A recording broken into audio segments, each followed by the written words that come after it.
느헤미야 1장. 하가랴의 아들 느헤미야의 말입니다. 아닥사스다 왕 20년 기슬로갈 내가 수산성에 있을 때 내 형제 가운데 하나니가 몇몇 사람들과 함께 유다에서 왔습니다. 그래서 나는 포로로 잡혀오지 않고 그곳에 남아있는 유다 사람들의 안보와 예루살렘의 형편을 물었습니다. 그들이 내게 말했습니다. 포로로 잡혀오지 않고 그 지방에 남아있는 사람들은 지금 큰 고난과 수모를 당하고 있습니다. 예루살렘 성벽은 무너졌고 그 성문들은 다 불에 탔습니다. 나는 이 말을 듣고 그만 주저앉아 울고 말았습니다. 나는 몇 날 며칠 동안 슬픔에 잠긴 채 금식하면서 하늘의 하나님 앞에 기도하며 말했습니다.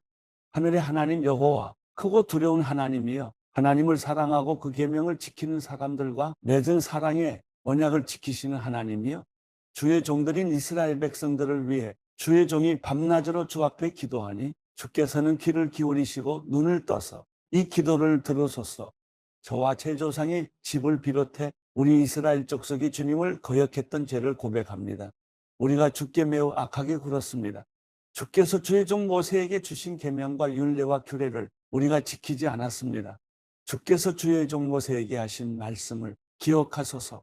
너희가 만약 죄를 지으면 내가 너희를 여러 민족들 가운데로 흩어버릴 것이고, 만약 너희가 내게 돌아와 내 계명을 지키면 너희 포로된 사람들이 하늘 끝에 있더라도 내가 그들을 거기에서부터 불러 모아 내 이름을 위해 선택해 놓은 곳으로 데려올 것이다라고 하시지 않았습니까? 그들은 주께서 주의 큰 능력과 주의 강한 손으로 구속하신 주의 종이요 주의 백성들입니다. 주여, 이 종의 기도와 주의 이름을 경외하기를 기뻐하는 주의 종들의 기도에 귀를 기울이소서. 오늘 주의 종이 이 사람 앞에서 은총을 입고 잘되게 하소서. 그때 나는 왕에게 술을 따라 올리는 사람이었습니다. 느헤미야 2장. 아닥사스다 왕 20년 뒤 산월에 나는 왕에게 술을 따르는 일을 맡았기에 술을 가져다 왕에게 따라 드렸습니다. 평소와는 다르게 내가 왕 앞에서 슬픈 기색이 있는 것을 보고 왕이 내게 물었습니다. 내가 아프지도 않은데 내 안색이 왜 그리 슬퍼 보이느냐? 마음에 근심이 있는 게 분명하구나. 나는 무척 두려웠지만 왕에게 말했습니다. 왕께서는 만수무강하옵소서. 제 조상들이 묻혀있는 성이 폐허가 됐고 그 성문들이 불에 다 허물어졌으니 어찌 슬프지 않겠습니까? 왕이 내게 물었습니다. 내가 무엇을 원하느냐? 그때 내가 하늘의 하나님께 기도하고 왕에게 대답했습니다. 왕께서 기뻐하시고 종이 왕께 은총을 입었다면 왕께서는 저를 조상들이 묻혀있는 유다 땅으로 보내 그 성을 다시 건축하게 하소서. 그때 왕 옆에 왕비도 앉아 있었는데 왕이 내게 물었습니다. 그렇게 다녀오려면 얼마나 걸리겠느냐? 언제쯤 돌아오겠느냐? 왕이 나를 보내기를 허락한 것입니다. 그래서 나는 왕에게 기한을 정해 말했습니다. 내가 다시 왕에게 말했습니다. 만약 왕께서 기뻐하신다면 제가 유다에 도착할 때까지 무사히 통과할 수 있도록 유프라테스 강 건너 총독들에게 보여줄 친서를 써주시겠습니까? 그리고 왕의 산림감독 아삽에게 친서를 내리셔서 성전 옆 성문과 성벽과 제가 살게 될 집에 들보 제목을 내주도록 해주십시오. 왕은 내게 허락해 주었습니다. 내 하나님의 은혜로운 손길이 내 위에 있었기 때문입니다. 왕은 군대 장교들과 기마병을 나와 함께 보내주었고 나는 이렇게 유프라테스 강 건너 총독들에게 가서 왕의 친서를 전했습니다. 호른 사람 산발락과 관리 남문 사람 도비아가 이 소식을 들었습니다. 어떤 사람이 이스라엘 족속의 재건을 위해 왔다는 말에 그들은 심기감 없이 불편해졌습니다. 나는 예루살렘으로 가서 그곳에서 3일 동안 머물렀습니다. 그러던 중 밤에 몇 사람을 데리고 순찰을 나갔습니다. 나는 내 하나님께서 내 마음에 예루살렘을 위해 할 일을 정해두신 것을 아무에게도 말하지 않은 상태였습니다. 내가 타고 있던 말 외에는 탈 것도 없었습니다. 그 밤에 나는 골짜기 문으로 나갔습니다. 영무물과 거름문으로 향하면서 살펴보니 예루살렘 성벽은 다 무너졌고 성문들은 모두 불에 탄 채로 버려져 있었습니다. 그러고는 샘문과 왕의 못을 향해 갔습니다. 그러나 너무 비좁아 말을 타고 지나갈 수조차 없었습니다. 그래서 나는 밤에 시내를 따라 올라가면서 성벽을 살피고 골짜기 문을 지나 되돌아왔습니다. 관리들은 내가 어디에 갔는지 무엇을 했는지 알지 못했습니다. 내가 유다 사람이나 제사장이나 귀족이나 관리나 그 일을 하게 될 다른 어떤 사람에게도 이것을 말하지 않았기 때문이었습니다. 그 후 나는 그들에게 말했습니다. 우리가 당면한 고난을 여러분이 보는 바와 같소. 예루살렘은 폐허가 됐고 그 성문들은 불에 타버렸어. 자, 이제 우리가 예루살렘 성벽을 재건합시다. 그러면 우리가 다시는 수치를 당하지 않을 것이요. 나는 또한 내 하나님의 은혜로운 손길이 내게 있는 것과 왕이 내게 말한 것을 그들에게 말해 주었습니다. 그들이 대답했습니다. 우리가 재건을 시작합시다. 이렇게 해 그들은 이 선한 일을 시작했습니다. 그러나 호론 사람 산발락과 관리인 암몬 사람 도비아와 아라비아 사람 게셈이 이 말을 듣고 우리를 조롱하고 비웃었습니다. 그들이 말했습니다. 너희가 무슨 짓을 하려는 것이냐? 왕에게 반역이라도 할 참이냐? 내가 그들에게 대답했습니다. 하늘의 하나님께서 우리를 위해 이 일을 꼭 이뤄주실 것이다. 성벽 제거는 주의 종인 우리의 할 일이다. 너희는 아무 목도 없고 권리도 없고 역사적 명분도 없다. 느헤미야 3장. 대제사장 엘리야십과 그 동료 제사장이 함께 일어나 양문을 다시 세웠습니다. 그들은 그 문을 거룩하게 하고 문짝을 달고는 함레아탑에서부터 하나넬 탑까지 성벽을 쌓고 봉헌했습니다. 그 다음 구획은 여리고 사람들이 건축했고 그 다음은 이므리의 아들 삭굴이 건축했습니다. 물고기 문은 하스나의 아들들이 세웠습니다. 그들은 거기다 들보를 얹고 문짝과 자물쇠와 빗장을 달았습니다. 그 다음 구획은 학고스의 손자이며 우리아의 아들인 무레못이 복구했고 그 다음은 무세사벨의 손자이며 베레기아의 아들인 무술람이 복구했으며 그 다음은 바나의 아들 사독이 복구했습니다. 그 다음 구획은 두고아 사람들이 복구했는데 그 귀족들은 여호와의 일에 협조하지 않았습니다. 옛문은 파세아의 아들 요야다와 부소드야의 아들 무술람이 복구했는데 그들이 거기에다 들보를 얹고 문짝과 자물쇠와 빗장을 달았습니다. 그 다음은 기본 사람 블라다와 메로노 사람 야돈과 기본과 미스바 사람들이 함께 복구해 유프라테스강 건너 총독의 보좌에까지 갔습니다. 그 다음 구획은 금세공인 하레야의 아들 우시엘이 복구했고 그 다음은 향수 제조업자인 하나냐가 복구했습니다. 이렇게 해 그들은 넓은 벽에 이르기까지 성을 복원해 놓았습니다. 그 다음 구획은 예루살렘의 반쪽 구역의 통치자이며 후르의 아들인 르바야가 복구했고 그 다음은 하루마베 아들 여다야가 자기 집 맞은편을 복구했으며 그 다음은 하삼느야의 아들 핫투스가 복구했습니다. 그 다음 구획과 풀무탑은 하림의 아들 말기야와 바모압의 아들 하숲이 복구했으며 그 다음 구획은 예루살렘의 반쪽 구역의 통치자이며 할로스의 아들인 살룸과 그 딸들이 복구했습니다. 골짜기 문은 한움과 산화 주민이 복구했는데 거기에다 그들이 문을 다시 세우고 문짝과 자물쇠와 빗장을 달았습니다. 그들은 또한 거름문까지 성벽 청규빗을 복구했습니다. 거름문은 베타게렘 지방의 통치자이며 레갑의 아들인 말기야가 복구의 문을 다시 세우고 문짝과 자물쇠와 빗장을 달았습니다. 샘문은 미스바 지방의 통치자이며 고로세의 아들인 살룬이 복구의 문을 다시 세우고 그 위에 지붕을 올리고는 문짝과 자물쇠와 빗장을 달았습니다.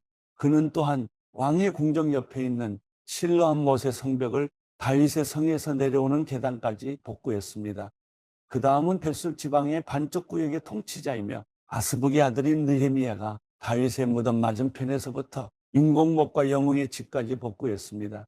그 다음은 레위 사람인 바니의 아들 르훔이 복구했고 그 다음은 그일라의 반쪽 구역을 통치하는 하사랴가 자기 지방을 복구했습니다. 그 다음은 그일라의 나머지 반쪽 구역의 통치자이며 헤나닷의 아들인 바웨가 그 친척들과 함께 복구했습니다. 그 다음은 미스바의 통치자이며 예수아의 아들인 에셀이 무기고로 올라가는 곳의 맞은편부터 성의 구분곳까지 그 다음 구획을 복구했고 그 다음은 삽배의 아들 바룩이 성의 구분곳부터 대제사장 엘리야십의 집 입구까지 그 다음 구획을 열심히 복구했습니다. 그 다음은 학고스의 손자이며 우리아의 아들인 무레못이 엘리야십의 집 입구에서부터 그 집 끝까지 그 다음 구획을 복구했습니다.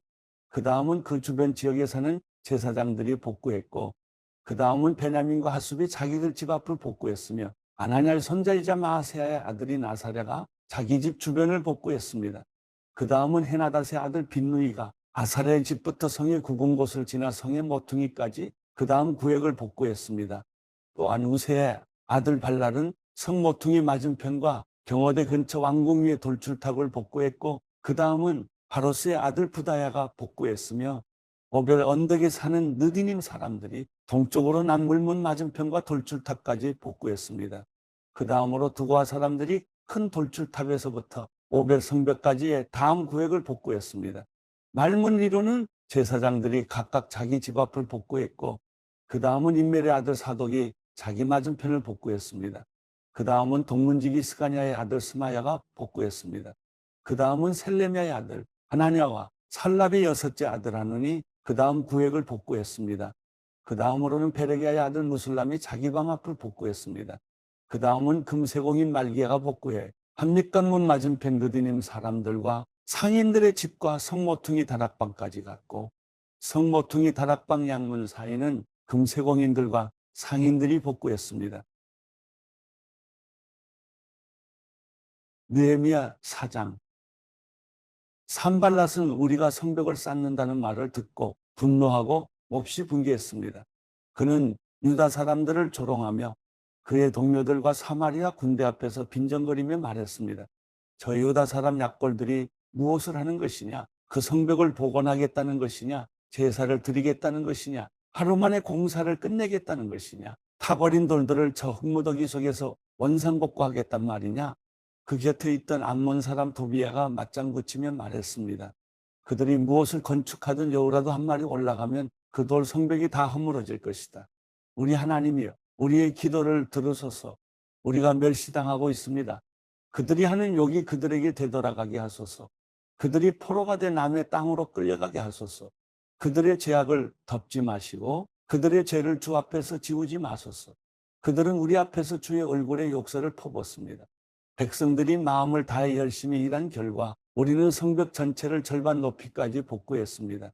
그러나 산발락과 도비야, 아라비아 사람들과 암몬 사람들과 아스돗 사람들은 예루살렘 성벽이 복원돼 허물어진 부분들이 점점 메워진다는 소식을 듣고 몹시 분노했습니다. 그들은 함께 음모를 꾸며 예루살렘에 와서 싸우고 회방을 놓으려고 했습니다. 그래서 우리는 우리 하나님께 기도하는 한편 밤낮으로 경비병을 세워 이 위협에 대비했습니다. 그런데 유다에 있는 사람들은 할 일은 아직 산더미 같은데 일꾼들의 힘이 다 빠져버려 우리가 성벽을 쌓을 수가 없다라고 불평했습니다. 또 우리의 원수들은 그들이 알아채기 전에 우리가 그들 가운데 들어가서 그들을 죽이고 그 일을 중단시켜야겠다라고 말했습니다. 그들 가까이 사는 유다 사람들도 우리에게 와서 그들이 사방에서 우리를 치려 한다고 10번씩이나 말했습니다. 그래서 나는 사람들을 가문별로 칼과 창과 활로 무장시켜서 성벽 뒤 낮고 넓게 펼쳐진 곳에 배치했습니다. 백성들이 두려워하는 것을 보고 나는 귀족들과 관리들과 나머지 백성들에게 말했습니다. 그들을 두려워하지 마시오. 위대하고 두려우신 여호와를 기억하고 여러분의 형제와 자녀와 아내와 가정을 위해 싸우시오. 우리의 원수들은 우리가 그들의 계략을 알았고 하나님이 그들의 계획을 꺾으셨다는 것을 들었습니다. 그제야 우리는 모두 성으로 돌아와 각자 하던 일을 계속했습니다. 그날부터 내 부하들의 절반은 그 일을 계속하고 나머지 절반은 갑옷을 입고 창과 방패와 활로 무장을 했습니다. 그리고 관리들은 유다의 모든 백성들 뒤에 진을 쳤습니다. 건축 자재를 실어나르는 사람들은 한 손으로는 일을 하고 다른 한 손으로는 무기를 들었습니다. 그리고 성벽을 쌓는 사람들도 각자 칼을 허리에 차고 일했습니다. 다만 나팔 부는 사람만 나와 함께 있었습니다. 그때 내가 귀족들과 관리들과 나머지 백성들에게 말했습니다. 이 일이 크고 방대하기 때문에 일하는 지역이 넓어 우리는 성벽을 따라 서로 너무 멀리 떨어져 있습니다. 그러니 여러분은 어디에 있든지 나팔 소리를 들으면 우리 쪽으로 집결하시오. 우리 하나님께서 우리를 위해 싸우실 것이요. 이렇게 해 우리는 새벽 동틀 때부터 별이 뜰 때까지 일을 계속했고 백성들의 절반은 창을 들고 일을 했습니다. 그때 나는 또 백성들에게 말했습니다.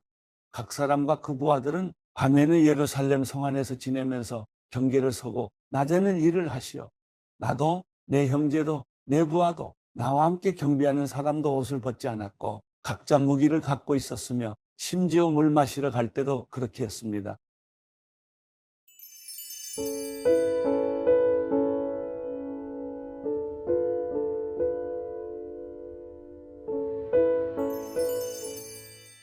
시편 11편.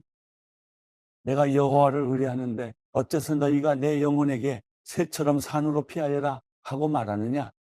보라, 악인들이 화살을 활에 대어 당기고 마음이 바른 사람을 남몰래 쏘려 하고 있구나. 기초가 무너지고 있는데 의인들이라고 별 수 있겠는가? 여호와께서 그분의 거룩한 성전에 계시고 여호와의 옥좌는 하늘에 있으니 그분이 눈을 열어 사람들을 지켜보신다. 여호와께서는 의인들을 시험하시고 악한 사람들과 폭력을 좋아하는 사람들을 미워하신다. 악인들에게는 덫과 불과 유황과 무서운 혼란을 비 오듯 쏟아부으실 것이니 그것이 그들의 몫이 되리라. 의로우신 여호와께서는 의를 사랑하시니 정직한 사람은 그분의 얼굴을 보리라.